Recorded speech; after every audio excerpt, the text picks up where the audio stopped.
Graças e paz, meus queridos, aqui na Quinta Teológica hoje nós vamos falar sobre pensamentos errados a respeito da doutrina da eleição. Será que a gente é um robô? Será que a gente não é? Se você quiser aprender isso mais ao fundo, tem o Seminário Teológico Nascido de Novo, que é o maior seminário de teologia verdadeiramente conservadora do Brasil, e nós estamos, mais uma vez, com uma promoção. Tem o link aqui no QR Code da tela e aqui no link da descrição. Entra aí para você conhecer o nosso curso de teologia, nossa formação completa.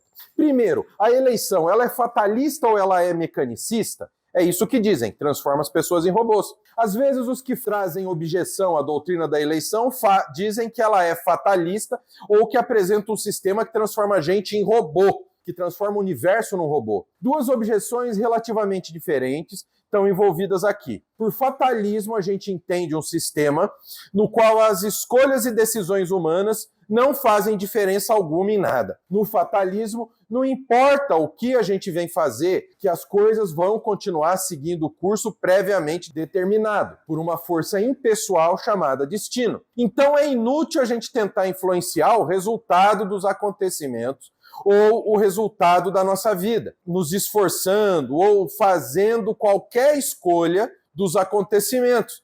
Porque seja como for, não vai fazer diferença alguma. Em um sistema verdadeiramente fatalista, naturalmente a nossa humanidade é destruída, porque nossas escolhas efetivamente não significam nada, e nossa motivação em direção aos princípios morais também não serve para nada. E aí a gente tem o mecanicismo, que transformaria a gente em robô, se fôssemos eleitos.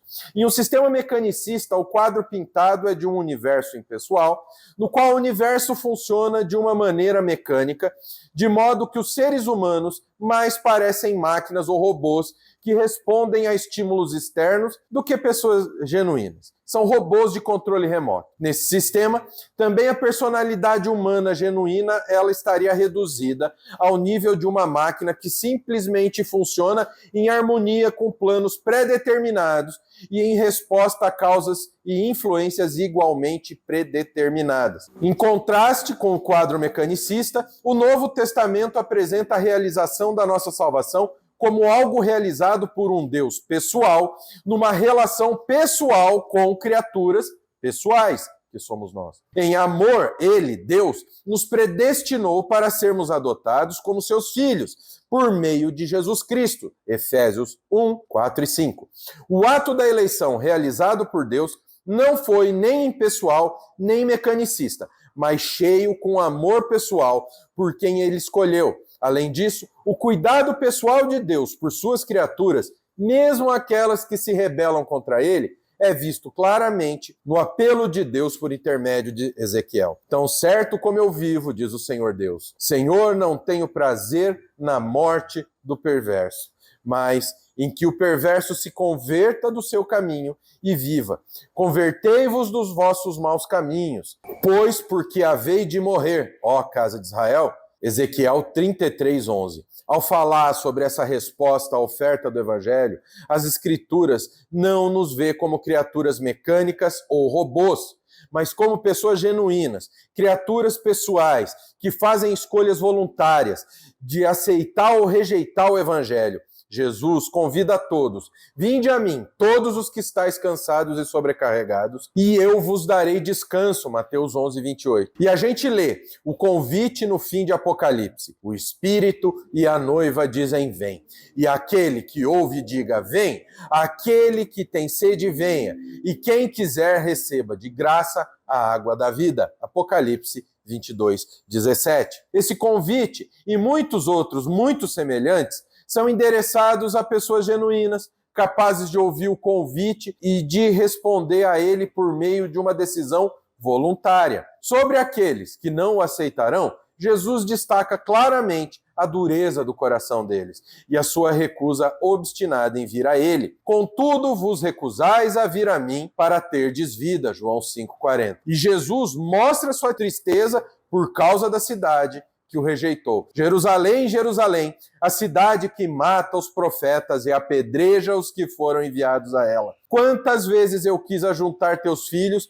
como uma galinha ajunta seus pintinhos debaixo das asas, e não o quiseste. Mateus 23, 37. O homem não é um ser bonzinho, que quer ser salvo, mas o Deus malvado não salva. Isso não existe. O homem é mau. E aí nós temos o quê? O fatalismo. E com essa acusação, a gente percebe um quadro muito diferente no Novo Testamento. Nós não somente fazemos escolhas voluntárias, como pessoas reais pensam, mas as próprias escolhas também são escolhas reais e influenciam, sim, o curso dos acontecimentos no mundo.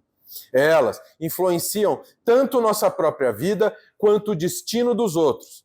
Quem nele crê não é condenado, mas quem não crê já está condenado, pois não crê no nome do único unigênito Filho de Deus. João 3,18. Nossa decisão pessoal de crer ou de não crer em Cristo tem consequências eternas em nossa vida e a Escritura está muito disposta a falar sobre a nossa decisão de crer ou de não crer como fator de que decide o nosso destino eterno.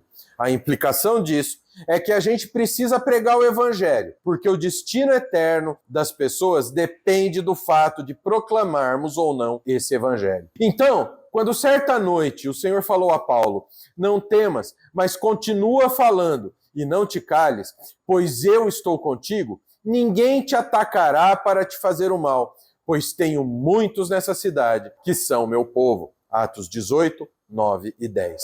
Paulo não concluiu simplesmente que as pessoas que pertenciam a Deus seriam salvas, quer ele ficasse lá pregando o evangelho, quer não, mas permaneceu 1 ano e 6 meses ensinando entre eles a palavra de Deus. Atos 18, 11. Isso foi mais tempo do que Paulo permaneceu em qualquer outra cidade a não ser Éfeso, durante as suas 3 viagens missionárias. Entende o que é isso? Quando Paulo recebeu a mensagem de que Deus tinha muitas pessoas eleitas em Corinto, o que ele fez? Ele ficou um longo tempo e pregou ali, para que aquelas pessoas eleitas pudessem ser salvas. Paulo é bem claro com relação ao fato de que, a menos que se pregue o evangelho, outros não serão salvos. Como, porém, invocarão aquele em quem não creram?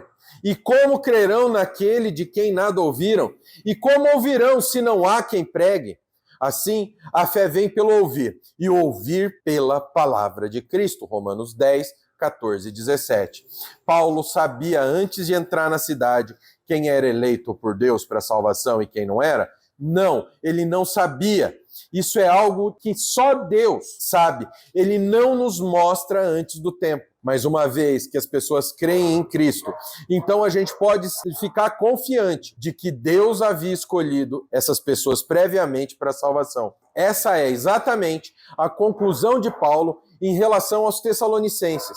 Ele afirma que sabe que Deus os escolhera porque, quando pregou para eles, o evangelho chegou em poder e em total certeza. Pois sabemos, irmãos amados, que Deus, Ele vos escolheu porque o vosso evangelho não chegou a vós somente com palavras, mas também com poder e com o Espírito Santo, e com absoluta convicção. 1 Tessalonicenses 1, 4 a 5. Longe de dizer que não importa o que ele fizesse, isso não faria a menor diferença de que os eleitos de Deus seriam salvos de qualquer jeito, quer pregasse ou não. Paulo suportou uma vida de sofrimento terrível para levar o evangelho para aquelas pessoas para quem Deus escolheu.